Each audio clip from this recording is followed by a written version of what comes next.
ઝઘડિયા તાલુકાના નવા ટોઠીદરા ગામની પ્રાથમિક શાળા રાષ્ટ્રીય કક્ષાએ સ્માર્ટ ઇલેક્ટ્રિક પોલ નામની કૃતિ રજૂ કરતા મુલાકાતીઓ અને વૈજ્ઞાનિકો વચ્ચે આકર્ષણનું કેન્દ્ર બની હતી. મધ્યપ્રદેશના ભોપાલ ખાતે ગત તારીખ 18 નવેમ્બરથી 23 નવેમ્બર સુધી 52મા રાષ્ટ્રીય કક્ષાના બાળ વૈજ્ઞાનિકોનું પ્રદર્શનનું આયોજન કરવામાં આવ્યું હતું, જેમાં સમગ્ર ભારતમાંથી પ્રાથમિક શાળાના બાળ વૈજ્ઞાનિકો પોતાની કૃતિઓ રજૂ કરી હતી.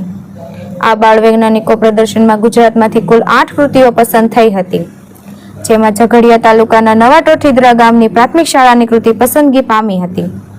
નવા ટોઠીદરા ગામની પ્રાથમિક શાળાના